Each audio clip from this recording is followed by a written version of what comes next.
دا صاحب سوچه د اسلام په خلاف باندې لګیا دی او وی ویل چې زه د رسول الله صلی الله علیه وسلم دین بیانوم که په دې باندې سکرت کوي دا په رسول الله صلی الله علیه وسلم باندې رد کوي او ظلم تینا په دې باندې خپه شي چې نوم د پیغمبر علیه السلام مخلي او خبرې نوري کوي د نبی صلی الله علیه وسلم په مقابله کې کوي.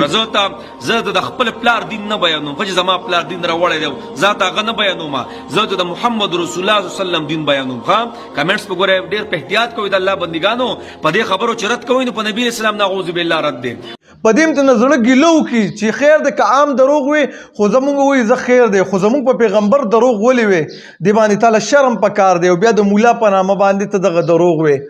او دروغ د څه په باره کې ویلي د میاشتې په باره کې وی د روجې د میاشت لیدلو دپاره یو ګواه هم کافي دی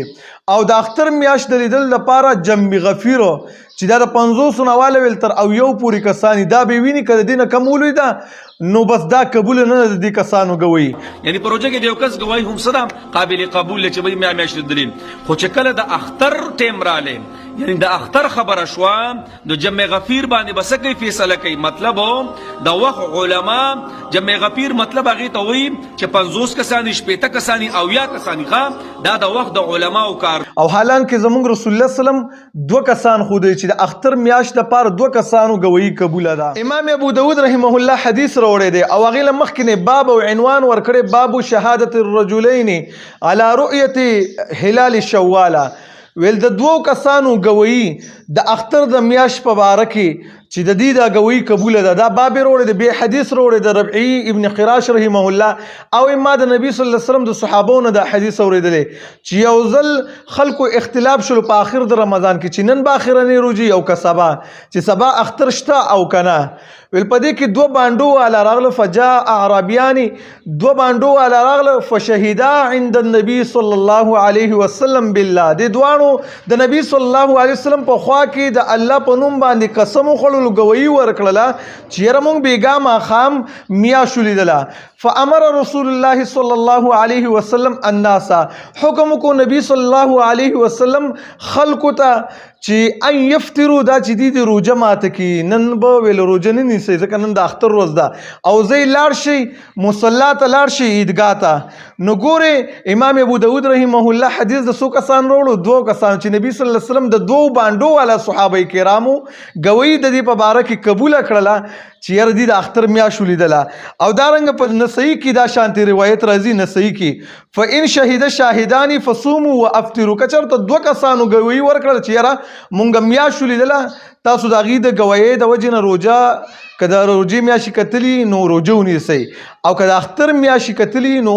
اختر وکئ روژه ماته کوي د دوو ګوایانو د وجې نه مخکې روایت د ابوداود ورپسې روایت د نسائی دی د دوو کسانو د وجې نه جمع غفیر د 500 نه تر 90 پورې کسان نشته دی په رسول الله سلم باندې دروغ مه وایه نبی صلی الله علیه وسلم جمع غفیر نه دی ویلي بلکې دوه کسان یې ښودلي دي دا خلکو له دوکه ورکول دي او دا ورته وایي چې دا محمد رسول الله سلم دین بیانو لیبل په د رسول الله صلی الله علیه وسلم لګي او کار پکې د دروغ د ځان نه کې د سی لکه هغه بعض ټماټر ول ځان سره مخې له خسته ټماټر خي او رستو پکې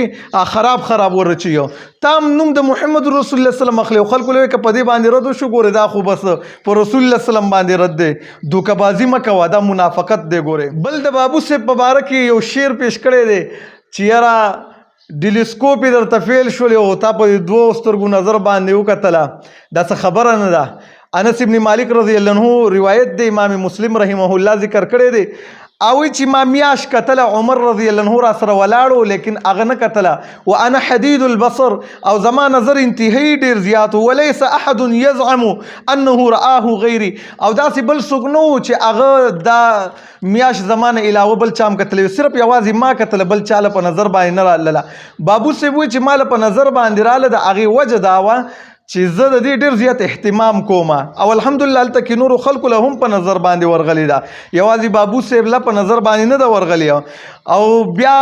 دا ویل چې دا میاشت ځکه داسې بره ولاړه وه چې د قیامت د علاماتو نه رسول الله وسلم دا وایي چې میاشتې به پړسېدلي غټې به وي چې کله راخیږي دا خبره دې دروغ ده بلکې دا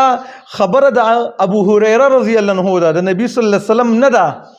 او مونږ به اله ویلې وې چې دا میاشت پړسېدلې ده چې یو ورځ مخکې چا نه وې کتلې یو ورځ مخکې کسانو وکتله ګوایان یې پې پیش کړې ته وې چې نه هغه نه ده کتلې او چې نن راختلې دا غټه راختلې دا ته څنګه خبرې کې که پرون چا نه وې کتلې دا خبره به سره خلکو منلې وې لیکن پرون خلکو کتلې او د الله په نوم یې قسمونه هم وخوړل او رسول الله صلی الله علیه وسلم وایي د 2 کسانو ګویي قبوله ده په دې کې د اختر میاشت کې او ته وې چې نه ده اتوم نه ده قبوله ده 500 قبوله ده مړه د الله د نوم خو دومره خاطر پکار دی که د پیغمبر خبره نه مني نو د الله د خاطر خو د الله د نوم خاطر خو لږ پکار دی بابو صاحب حقیقت ویلې زه ورته سلام پیش